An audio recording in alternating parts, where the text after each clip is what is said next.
Hello everyone, and I have a very sweet project for you today, and that is to take a vintage apron and turn it into a beautiful little project pouch with lots of lovely details on it. Each one will be unique based on the design of the original vintage apron, but I'll be showing you this one which I have done, and then we will be making one together using this vintage apron.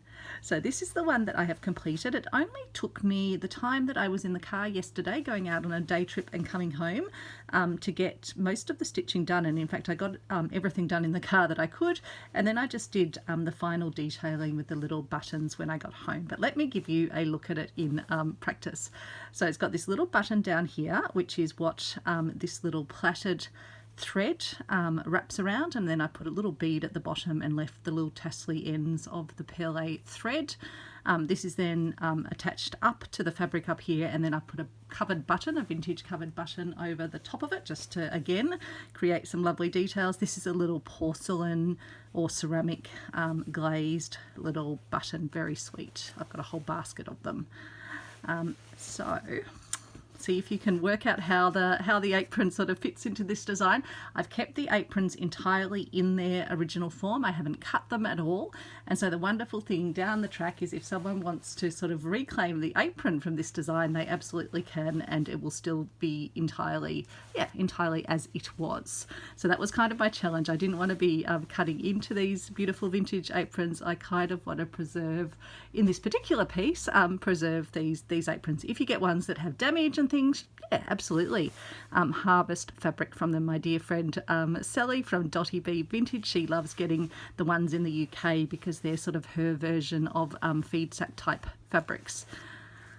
And so let me show you. It's got a pouch in here where you can put a project. In fact, I put my Roxy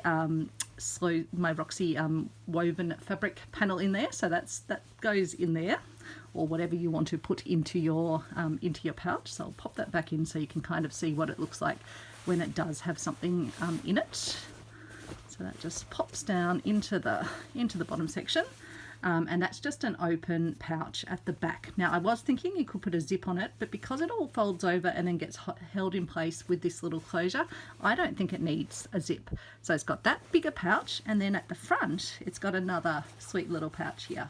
And then it's got another pouch here, which is the original pocket on the apron. So it's got an internal pocket, and you could, for example, this is my measuring tape, you could pop that in there.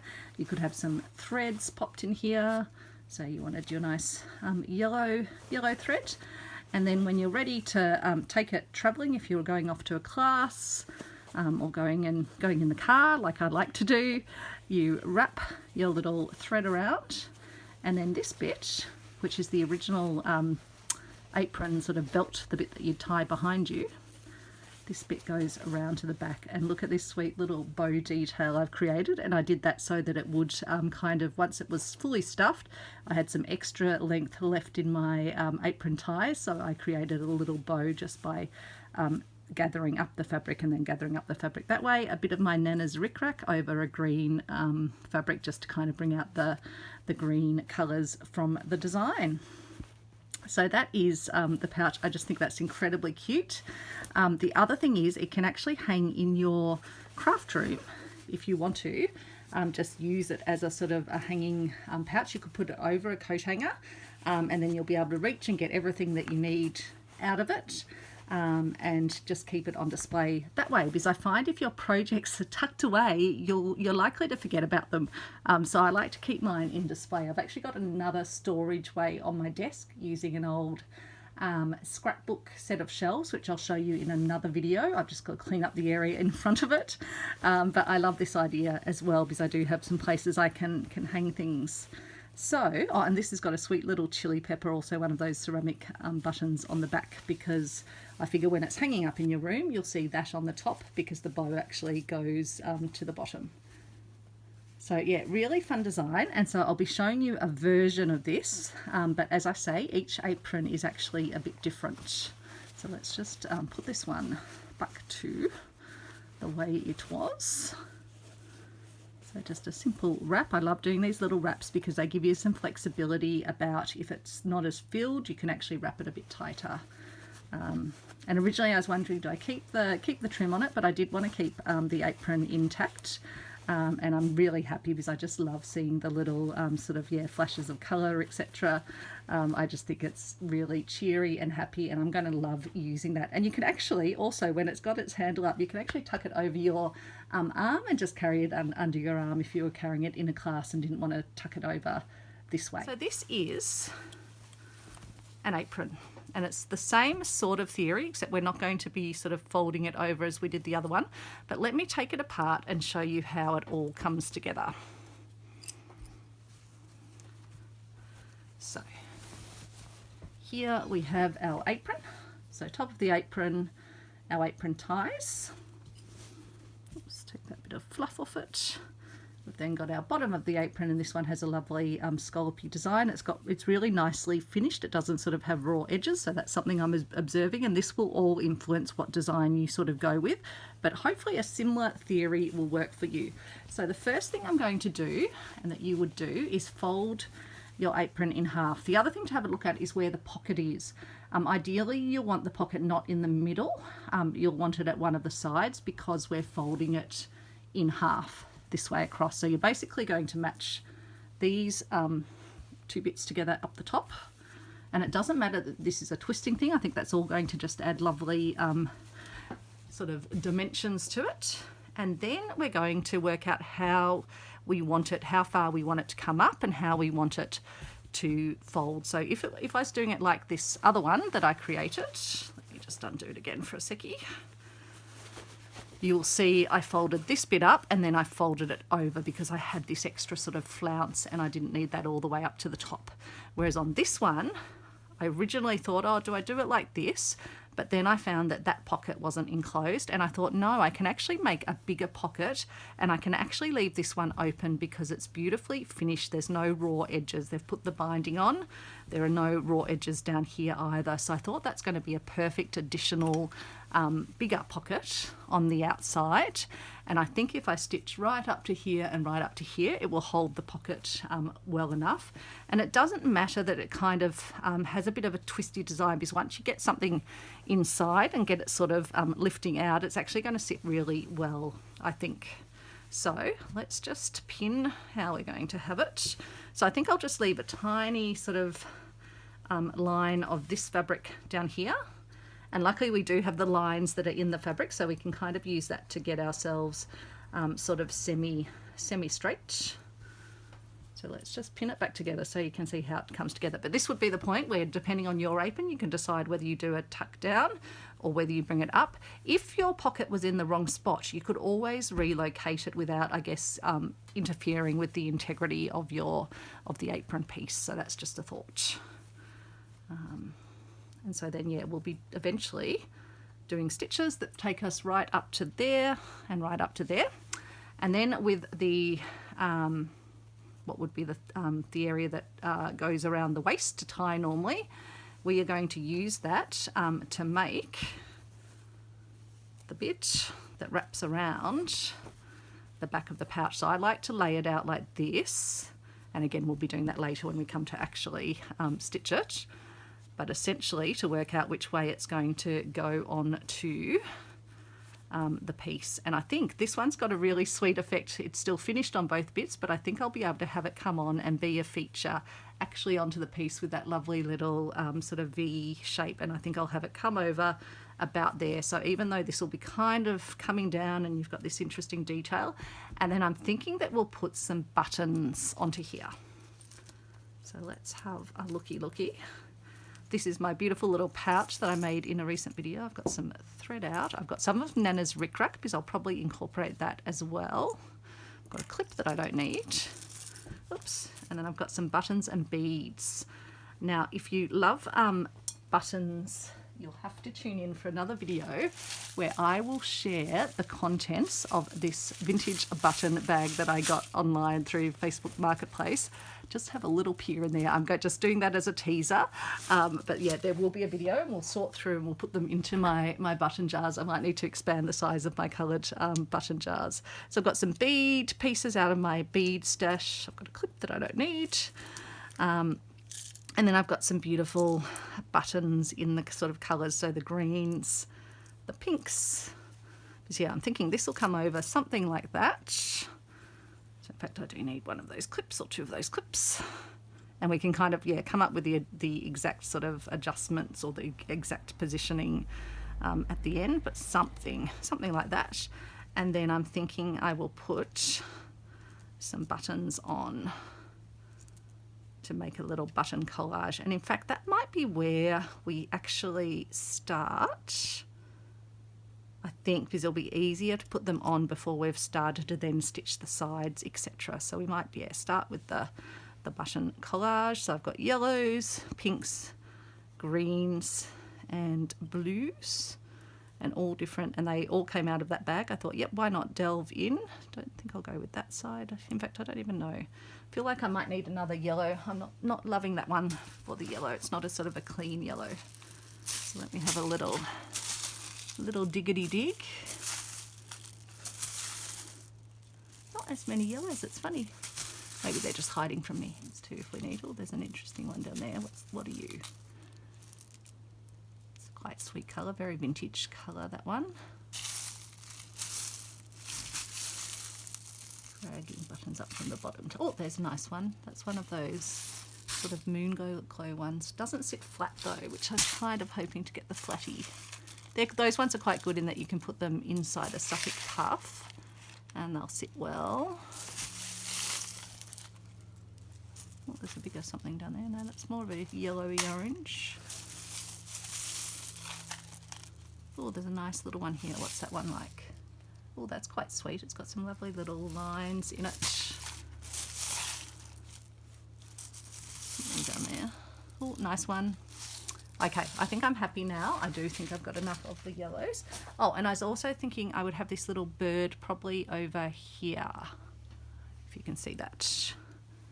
Checking that we're going okay. So I better get stitching. I'll probably do bits where I stitch on camera, get started on stitching a section, then I'll go off camera for the boring bits, but wanted to kind of, yeah, show you the method. So if you do want to add some decoration to your pouch, now be aware this bit where we're about to sew the buttons, if you hang it up in your craft room, that is actually going to be at the back.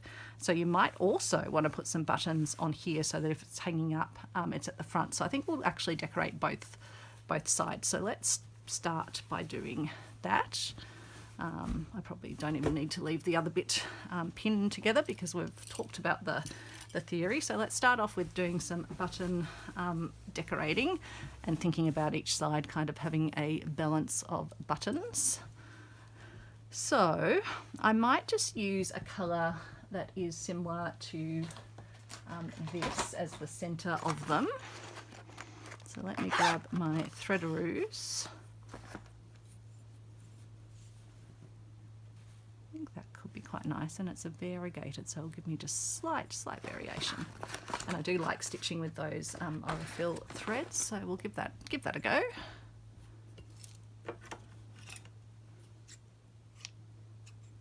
Hope the air conditioner sound isn't causing you any issues. It is a hot day again, 30 degrees here in Melbourne. So we'll thread up, hopefully.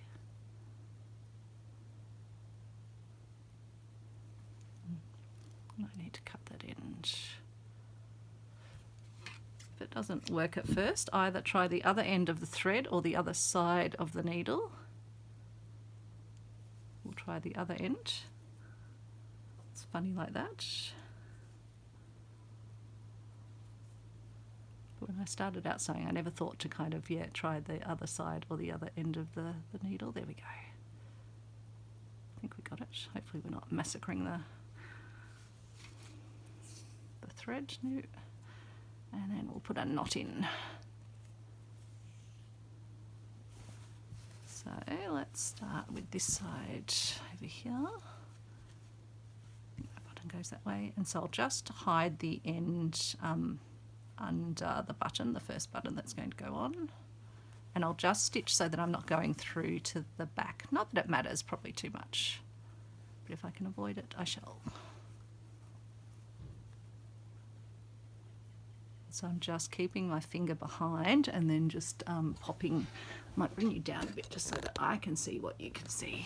Oh, sorry, a bit of bobbling around. There we go.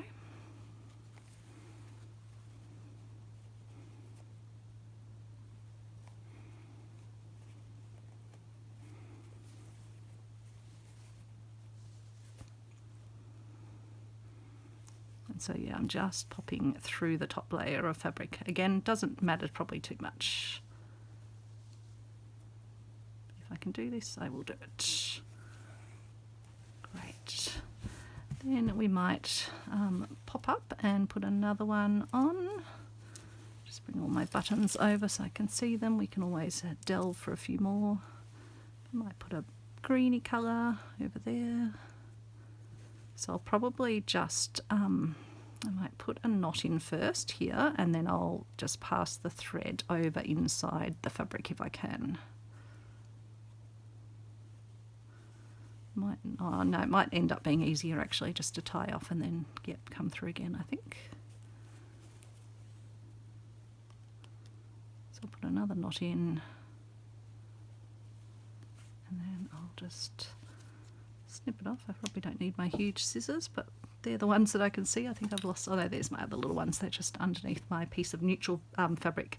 It's funny, I had some people say they loved the collage quilt fabric under my desk, and then I had someone else say that it was hard to kind of, when I've got a piece that doesn't contrast that much, it's hard to, see it. So I've got a more contrasting fabric underneath this time. What one was I going to put on? Don't even know. That maybe that green. So again, I'll hide the knot there, and then I will pop this one down. Some of these are very old. You can sort of see the residue around the buttons. I love vintage buttons. I love my Nana's collection of vintage buttons, although I like to kind of keep that as a bit of a collection. Periodically I'll use her buttons in some things.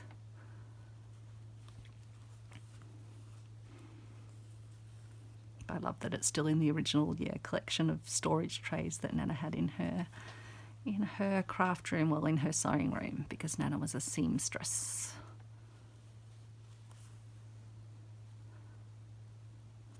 So usually I do about 3 stitches through the button. This isn't going to have as much wear and tear as an apron that's getting washed all the time. It won't be probably washed unless I had a spillage on my project bag.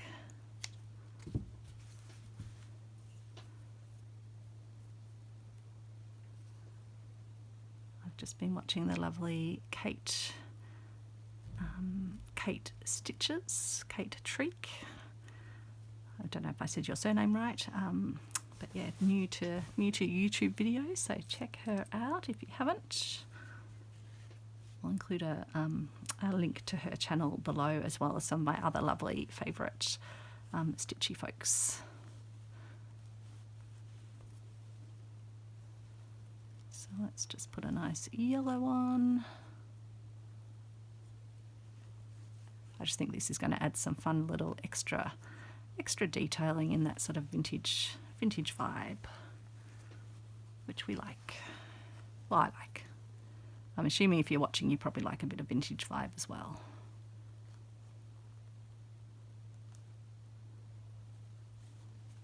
As I say, most of my threads, most of my notions are vintage. There's the odd little one like this little bird that I got more recently, but I don't know, it could have even been a vintage, but I imagine they're probably more recently made little ceramic buttons.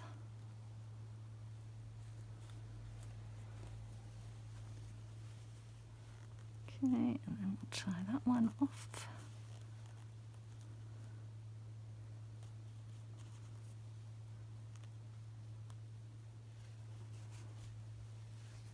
So I'll do this side of the buttons with you, and then we might start stitching down. Actually, no, I'll go off then and finish the other side, and then we can start the next stage of stitching. So it will be a video where I kind of switch it off and come back. Normally I like to do just all in one go, but I think I want to do this as a single video and just kind of do the coming and going as need be. So next one, let's do a nice blue. Maybe I'll use one of these Lovely. So they do have a shank on them, but they're lovely fabric covered buttons. So this is a nice way to celebrate that bag of vintage buttons that I got. I'll remember that that's where all these ones came from. I'm quite visual, so I tend to sort of, remember things in situ, and my mind will now kind of record the bag of buttons and this apron and the use of these buttons. It has asked me to remember a number, and no, it's not happening.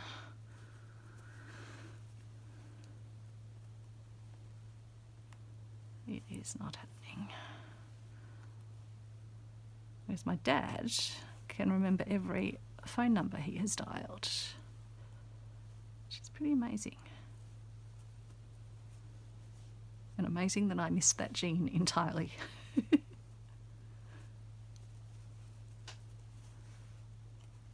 We might joke about the milkman, but no, I'm pretty sure I've got enough similarities to my parents. I did think sometimes when I was a kid, I think probably when I was having like a little grump or something, I remember thinking, I wonder if I'm adopted. I think probably most kids think that at some point. Have we got all the colours? So I've got blue, yellow, pink. They're sort of actually orangey colour, but it's an orange that's probably not very common, so I don't think I'll do that in buttons. I mean, I can have a look actually. Let's just have a quick look. Let's just satisfy ourselves and see, oh, what's that? After me just saying it's not a very common colour. That's actually orange. That's actually similar, isn't it? I know I'm sort of, not giving you a full look in the container. Well, in fact, actually, and that one. So we do have a bit of orange. Let's just have a look what else might pop out to us. Oh, this is an interesting, like, bone carved one. It's more browny, I think, but that's a nice one. Oh, there's another nice one. I love when you get a mixed bag. They are all different. You might get ones that look somewhat similar, unless you do get like some repeats of some buttons.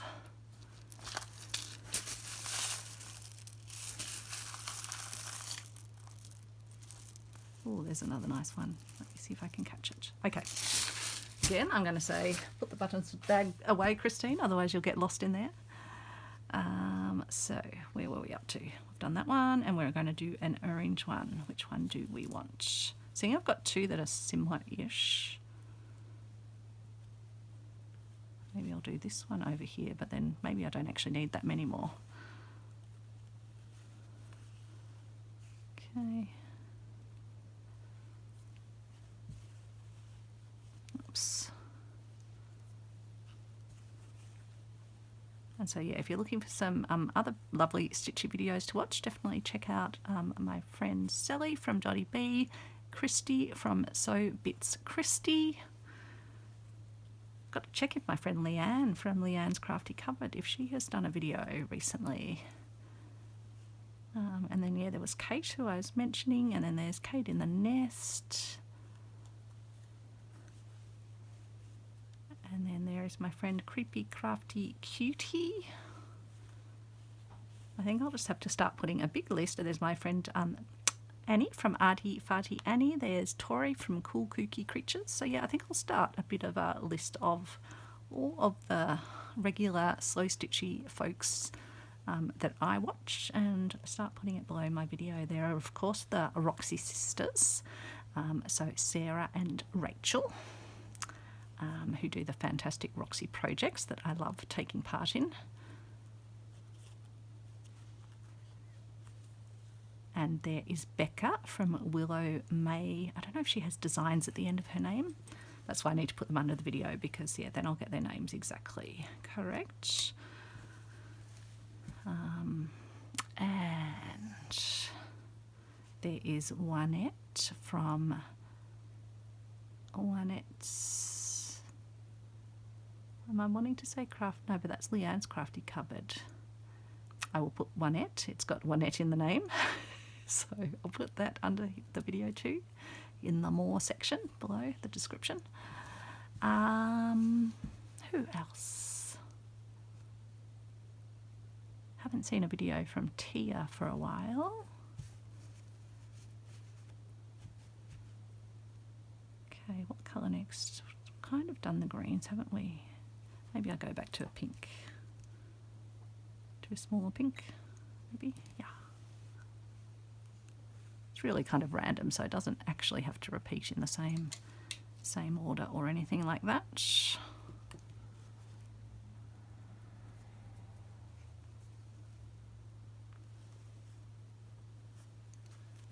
Hopefully I'm still on camera, yes.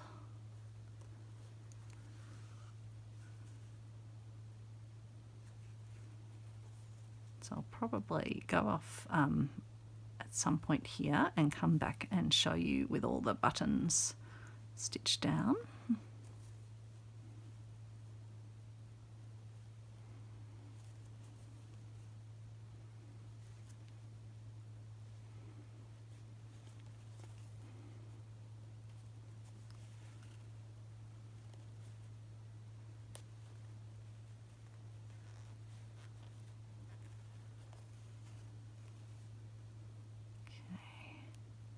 So I'll pop off now and I'll finish putting buttons here, probably 2 more, and then putting them on the other side, and then I'll come back and we'll be ready to start stitching the pouch together.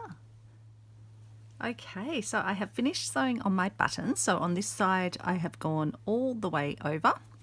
On this side I have gone all the way here, but I want to leave a little area here, and the reason for that is that when our pouch is put together and this folds over like this, and the band, the waistband, comes around, it's going to come over onto this piece somewhere in this area. So that's why I needed to leave that area. I did originally start sewing a button in there, and then I realized that I was thinking it was this end, but no, this end. And I'll just want to leave it clear. If I need to move that button, I can, but I think this will be fine. And then that's where I'm planning to have my little bird. So that is all done. I think I did pretty well about not coming through to the back. I think maybe there was just one little spot. I can't even see it. I thought maybe I'd come through in one spot. Maybe there's a tiny little stitch through there. But yeah, I just managed to stitch on top of the fabric. It wouldn't be a problem. It just adds some additional slow stitch detail. So the next bit of the process that we need to do, which I'll start off with you and then go off camera, is to basically stitch down from the top. I'll probably just do from here because I've got green threaded to start with. So I'm just going to stitch from here all the way down until I get to about here. So this will be the bit that folds up. And so I just want to probably bring it just to where the slight curve is in it, just to help it not to sort of flap out too much when the bag comes together. So I'll probably, stitch to about there. So let's start at the top. And the thing to just check, because these aprons are obviously handmade. I think this one's made on the sewing machine, but obviously I'm doing a slow stitch version of putting the pouch together. You could probably use a sewing machine for this. I don't have a sewing machine and I enjoy the process of slow stitching. But at this point I do just check that it kind of will line up where I want it to at the bottom when I do the stitching. So yeah, that's just something I check. I'm just going to close my iPad because it's telling me it's low on power. I can actually plug it in while we're doing this and it can have a charge. Okay, so let's do that stitching. I have threaded up a needle with some of this Coats cotton. Again, vintage. I use vintage cottons. I've not had a problem. If I find any that are getting at all fragile, they can just go into my little vintage pile of goodies, particularly if they've got the nice wooden reels on them, which I have on display on a cake stand. And so what I did with the other one and what I plan to do with this one is just do a whipped stitch over the edge. You want it to be relatively strong and sturdy because obviously this will be the side of your pouch. But it's not like you're going to be carrying groceries in it, so it should be fine. I think I've left way too long of a tail because I'm almost almost doing an exercise right back into the area behind me as I pull the thread through. And so yeah, just a whip stitch over, picking up the two edges, so really just over where the binding area is. and just using a coordinating thread colour, whatever you have that's closest to it. You could obviously use something that's a contrasting, and then your stitches would be more visible. So play around. It's a slow stitch project, so experimentation. Do what pleases your heart. When I see people asking, oh, what colour rate should I use for this or that, I always sort of, my response is, do what pleases your heart. We've got some, our next door neighbours away travelling, I think, and she's got some two lovely boys from America staying there, and I can hear them playing their guitar. They were doing it the other evening. Travis thought he needed to bark at them to tell them off that that's not something we do in the neighbourhood, but we explained to Travis that that was actually lovely, lovely music. And we had a nice chat over the fence. And I can hear the strumming of a guitar. I'm not sure if you can hear it, but it's lovely.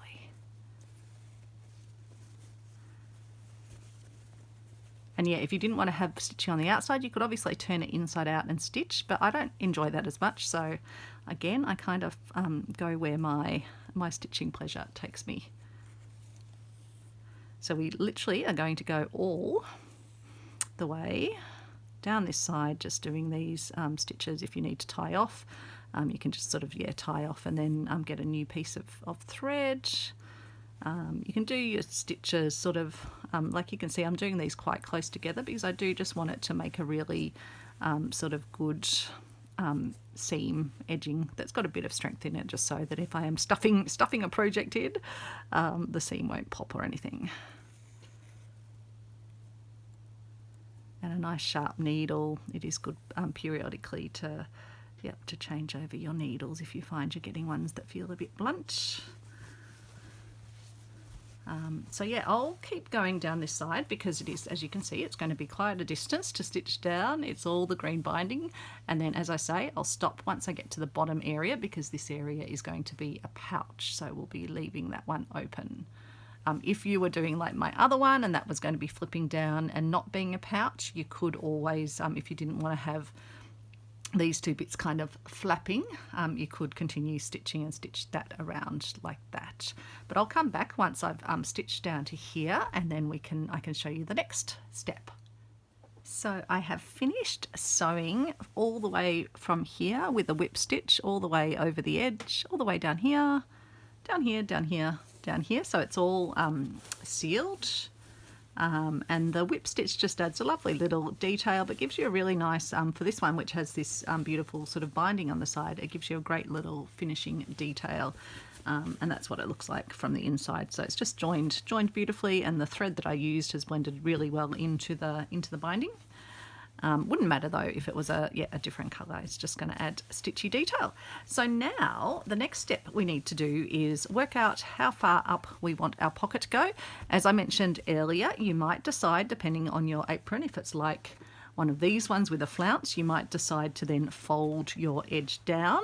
For this one, I am going to just bring it up to be a bigger pocket because I just think that's going to suit the apron well, and I think it's going to suit my needs well as well. So I think before I decided to bring it up about to there. So what I might do to make my life easier is put a couple of little quilt clips on the bottom just to kind of hold it. And I've got some scraps to add into my little fabric stitch journal. I'm a few days behind actually of adding my little fabric collage scraps in, so I will keep those. And so this I probably just need to bend that a tiny bit more. And so what I will do is and we can start it off, but I'll just show you or explain it first of all. I'll do a whip stitch all the way up to here. So again, just now whipping these two edges together. And then I'll do the same up this side. Now for this side, I might pick out, I'm just wondering what colour will I want to do that in. I think the green would still work. It will be a little bit visible on the pink and the others.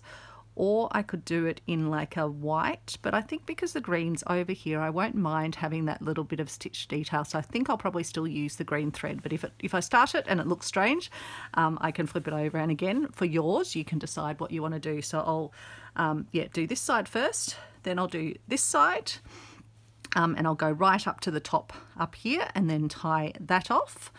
and that will be the step to get to this point. Again, if you were folding it over, then you would actually just sort of, yeah, stitch it up there, but make sure you capture at this point all three bits here. And then we'll come back, and then after that we will do the what is going to become the handle on the bag and the bit that flips over to sort of form the wraparound closure. And we'll probably, I was thinking we'll add the rickrack along this. I think would be really sweet, probably on both sides. So I'll start off the process, but it was really what I showed a few moments ago. So yeah, just make sure you're happy with where your your fold is at the bottom, and then I can just secrete the end that I've tied a knot in. Just pop that so it sort of sits down into the fold,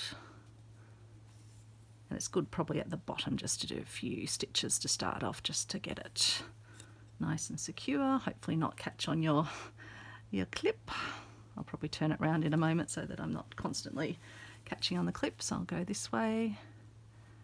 And so I'm just taking my needle through both sides, which may be a little bit harder now because you are sort of, yeah, going through. And so having a nice sharp needle is definitely helping. You might want to put a thimble on if you find those helpful. I don't really find thimbles feel great on my fingers because I'm just not used to them. I sometimes put one of those little sort of padded Band-Aids on, which you can reuse if you put a bit of reusable tape on them. Or sometimes I press it on my sort of padded surface as well, if I'm finding something particularly hard to go through. So yeah, I'm just going to work all the way up, and I won't make you watch that in boredom, but you can obviously do that at your leisure yourself. So go up this side, and then up this side, and then I'll come back when we're ready to do the next step. Before you start stitching, make sure you've actually folded your apron up so that it is over the pocket side. I just realised after I had actually stitched up this side that I had been stitching it so that it was folded up on the back of my piece, but it's actually quite easy to fix at this point. And even if you had done the other side, it would be easy to fix in that you can then just turn it inside out, and it will be okay. It's like really stitching on the inside, but ultimately we're going to end up with this flap up over here. So I've now finished this side, and I'm now going to proceed to do the other side, but I just thought I better tell you that, and I'll intersplice that into the video so that you don't get confused. I'll see you soon. Okay, so I have finished sewing up both sides. So I've got this outer pocket, as I mentioned in the original at the start of the video.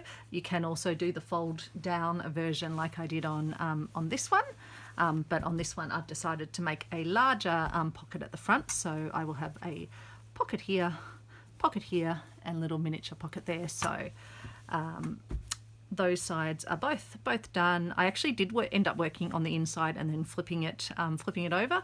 I just found that gave me a slightly more invisible seam. The only thing to think about if you are doing that flipping over and doing the inside is just to make sure you get, if you're doing the fold down version, make sure you get that in the right spot. And if you're doing a fold down version as well, you will have a choice whether you want to sort of leave any flappy bits like that, which I did do on this one. I just left the flaps flappy, but I had actually done the stitching all the way around on the inside here, but left the little frilly bit. So you can kind of decide how you want to do that. But the next step in our process is to sew our bits of the wraparound belt together. So again, I will probably just enlist my little quilt clips here, and then what we're going to do is basically just stitch down either side, and at the end we'll just get this lovely little sort of crossy bits. I'll go down one side and then I will come back the other, and I'll stitch up to here. I can also probably just put a few little stitches in here. It doesn't really matter, it is actually going to kind of stay closed. And then once we've done that, we can after that test where exactly we want it to come over and join onto the piece over here and where we want the folding to be at the top. So that will be another step. So I think I did have my needle. Where has my needle gone? Thought I had it hanging around. Has it managed to escape on me again? It seems to have managed to have escaped. Hopefully it hasn't made its way out of my sewing room on any piece of clothing or otherwise. I'll have to hunt that down, because I'm sure earlier today when I was looking I saw it just pinned up here. But we can just grab another needle in the meantime, get some of our thread. Again, we can consider what colour thread we use. I might actually switch over, got some nice blues as well. I might just use a blue down the side. Got this sort of variegated blue. Yeah, I think I'll give that. It's a nice Aurifil, nice thin one, and it's a nice strong thread. So I will give that a twirl. So yeah, it's a pretty simple project, and I just think it is such an effective way to not only preserve an apron but give new life to an apron, rather than just having a beautiful apron in your stash, particularly if an apron's in still pretty good condition. I love even just this slight little bit where it looks like maybe they've put something warm up against it, or maybe scratched it against something. So I do like those little signs of a life lived for an item. So I'll just start off here, pop my sort of end of my thread just into where I'm going to put the first stitches in, and I'll just capture the seam as I go. And again, just doing overcast stitches, just lining it up. It does help to give your little belt an iron. I had to do that before I started the project because it was quite crinkly from being sort of wrapped around the apron. I've got a whole little pile of aprons actually that are just sitting on the shelf next to me, and that's what inspired this project, because I was peering over at them and then about to pack away the one that I'd got for the $1 one from the Inverloch or Wonthaggi op shop the other week. And I thought, no, I'm going to turn it into a project pouch, because I just find project pouches so incredibly useful, and they are lovely gifts to give folks as well.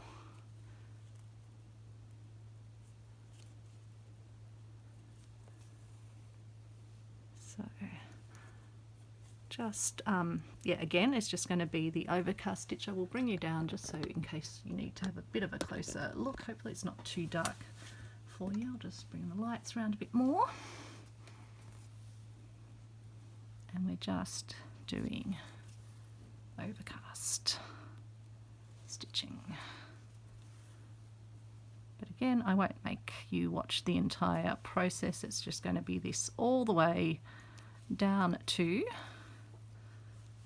this very end down here, and then at the end I'll just come up here, and then I'll probably put some stitches in over there, and then come up there. I might even put some stitches there just to hold this bit sort of, although it will end up being stitched down anyway. So actually no, I'll probably just come up here, come down there, across there, and then, or actually I can just come like that, can't I, because that will hold the two pieces together, and then down that side.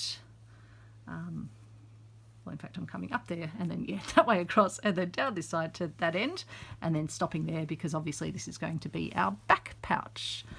So we're going to have plenty of pouches in this, and then I'll come back and show you how we work out the length we want this to be, and where we want it to anchor on the other side of our bag for when we fold it over and fold this around the back like this. So that's the sort of ultimate object. So we'll be doing that. And then I've got a lovely little bird, ceramic button that I think I'll be putting on this side. And then I was also thinking whether I put some rickrack on here. So I might also do that, and that would just be a bit of stitching. But if I do that, I'll come back and just show you the finishing of the stitching down of that. I do want to put some of Nana's green rickrack somewhere. The other place I could put it is along here. But I think it could be quite cute on the handle, and maybe on the back bit that will show when it's when it's round the back, just to give that an extra little bit of interest around the back. So I think that's the plan, but yeah, we can come back and review that. So I'll see you shortly for you, and well, very shortly for you, and in a little while for me. Okay, so I have finished stitching down with whip stitch down both sides, and so the end's now got this nice little pointy bit on it, and so we're ready to look at where we want to attach it to the bag. But before we do that, I do want to put this piece of my Nana's rickrack on it. I thought it would be lovely. And again, this is where it's helpful to kind of lay it out. I've stuck something else inside my other pouch actually, just to give it a bit of, to see how much sort of, how much depth I need to provide in it. But this could even have more in it and it would still be okay even with this sort of attached around like that. So I think when I fold it, I'll probably have it folded something like that. And so, yeah, the bit will come round the back. And I guess it will kind of just come across a bit like that. So I will put my rickrack on. I'm just having a look to see if I've got any little applique pins. I could also use my clips, seeing I don't love pins, but we can probably do this. So I'm thinking, yeah, it will attach round to here, something like that. And then, yeah, the rickrack can come all the way round to the other side. And what that means then is, yeah, it will be visible like that when the bag is hanging up. Yeah, we can, if it's like that, then yeah, it will also be visible up there as well on the top of the bag. So yeah, I think that's going to be kind of, sorry you couldn't probably see that there, but yeah, it will be visible on the top of the bag up like that. So let's do that. I was thinking I might use a nice contrasting yellow perle or crochet thread. Just noticed I've done a bodgy knot on the end of it, but we'll see if we can just fix that up. Let's do another knot.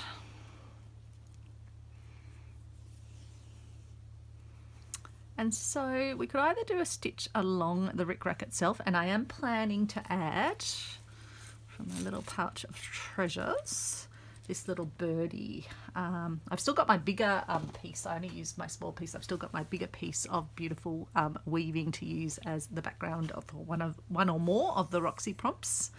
This was just my little demo piece that I created. So yeah, the blue birdie will end up going on that, so that when it's around here like this, let's just make sure it is all still, yep, all still connecting up fine. And when we come to sew it on, we can sew the little birdie and that can just sit nicely like that. So with the stitching, just having a ponder, I'll probably start by just hiding my end under the start of the rickrack. And then, yeah, we could do a running stitch down the rickrack, which could be quite nice, or we can put some stitches over the rickrack. I have done the running stitch on my other pouch, so I wonder if we do the sort of more of the couching down of the rickrack instead on this one. Although the running stitch will mean that nothing's showing on the back. So maybe we will. I think we'll revert and we'll do running stitch after all. Sometimes I just need to think these things through. Ouch. Ideally not prick myself with the needle, that would be good. So I'll just start it off here and then I can get rid of the pin. Oh, that's twice I've poked myself with my needle.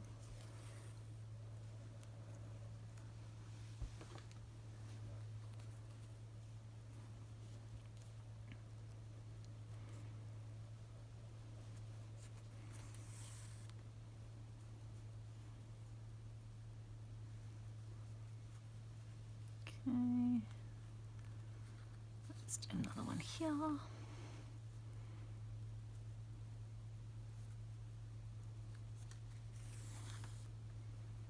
So I picked out just a colour that was in the fabric, so that it would kind of have a nice effect. Am I going? Oh, in a couple of places I've gone through the back, but you can't really see it. But otherwise, I can just use my trick of keeping my finger underneath and just stitching into the upper layer of the fabric for the most part. Try and keep my rickrack a bit more in the middle, starting to verge off.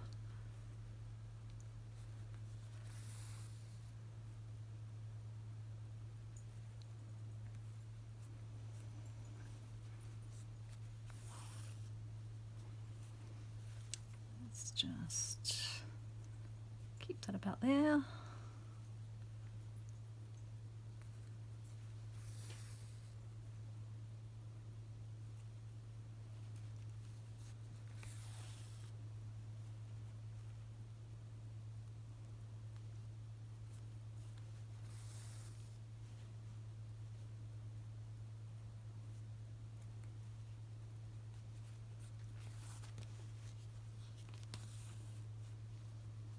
And we'll just keep our way going down.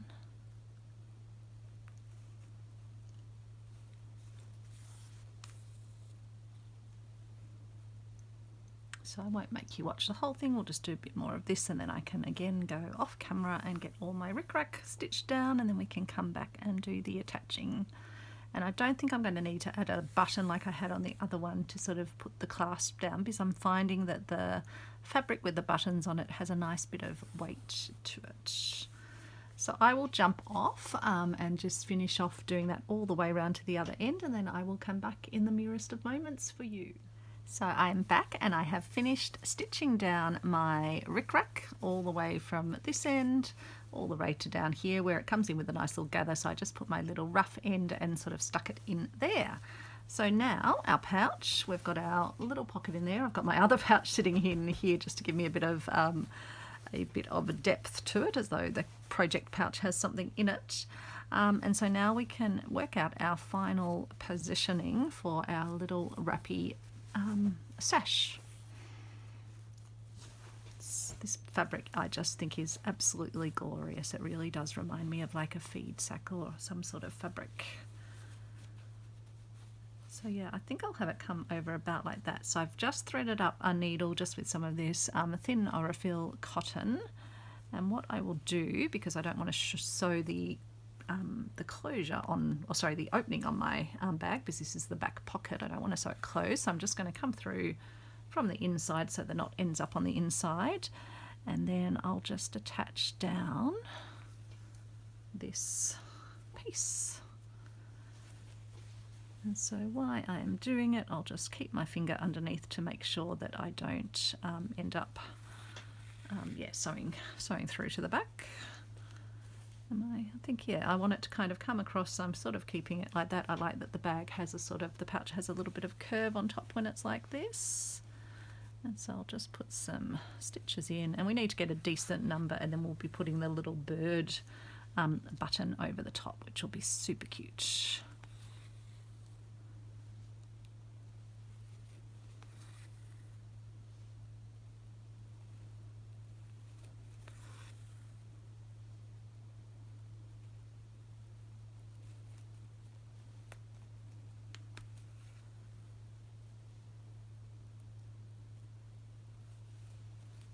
I'll just put a stitch over where I had the little yellow end as well of the crochet thread that can just get stitched down. And yeah, we want a decent number of stitches to give this a good hold, so I'll just put another few stitches in here as well. I don't mind if these little bits are sitting up. I think that kind of adds just a nice dimensional detail. You could always, yeah, sort of stitch them down with an invisible stitch, or with indeed a visible stitch.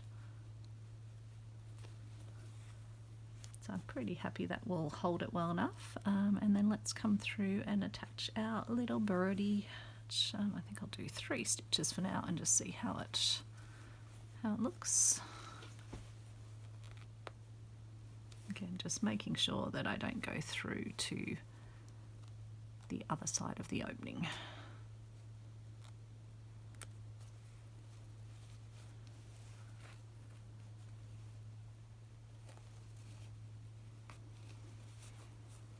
So put those stitches in, pull them nice and tight, and then I'll just knot it off on the back. Even the back of this fabric is lovely. Such a well-made apron too. The finishing on it is beautiful. So it is nice to be keeping it whole. So there we go. Now at this point, if we did want to make a little closure so that if we wanted to hold this down a bit more securely, what we can do is get some bits of a crochet or a pearl cotton. So I've got a few scraps here. Let me find one more if I've got another scrap, otherwise I'll grab another colour out just for a bit of fun.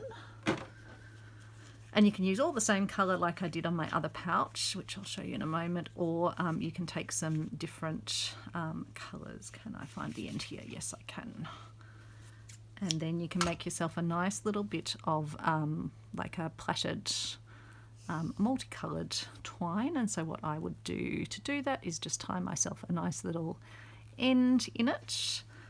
I'll just clip it somewhere that I can then sort of plait against to make it easier for myself. And then it really is just like plaiting hair. If you've done that, just in case you haven't, I'll show you. It's just, yeah, over from each side, you bring it into the centre, alternating.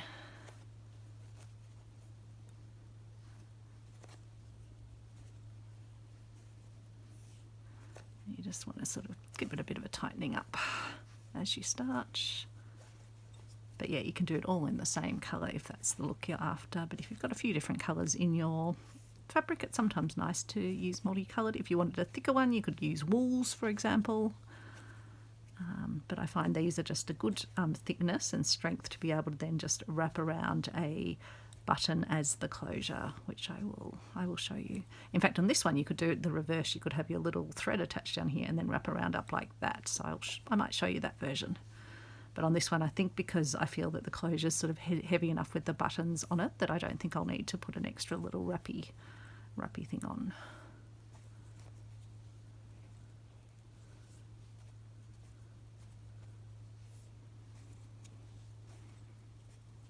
I hope you can see it's probably pretty small, but I'll give you a close-up once we've got a bit more of it done.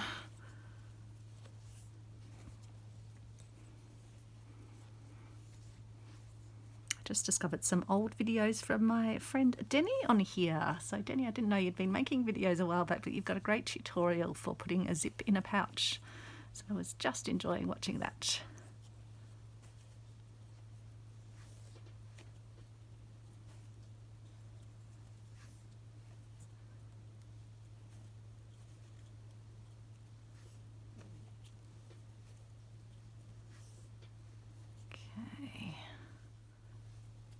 So that should be enough. So when I'm to the end, I'll just put a tie in to hold it in place near where the end is, something like that. And you can give yourself just a nice little sort of fringy bit on the end. They almost look like those little friendship bands we used to make. And then if I would like have this up attached under and stitch it underneath a button, for example, like that, and then you can bring it down and you can put another button down here, and then this can wrap around it a few times to do it, or you could just have it coming down from here, so you could actually stitch it inside of here.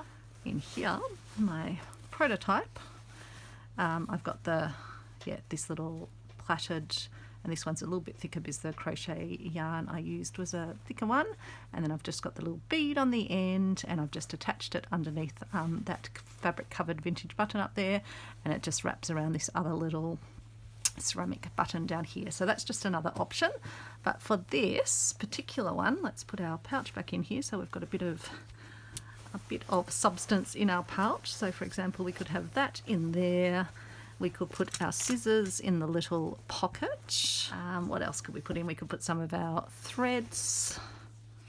Let's throw a few things in here and see how it goes, because invariably I would have that amount of things in my pouch going off to a little workshop or something. I might just bring you up so you can see a full view of the little bag. So that's what it looks like, and that's what it looks like when it is folded over with its sweet little wrappy with my Nana's beautiful rick-rack on it and the little bird, and that just comes down like that. And I love that little sweep. I love the shape that it makes on the top, and I just love the fabric that it's got there. So thanks so much for watching, and I will chat to you soon. Bye everyone.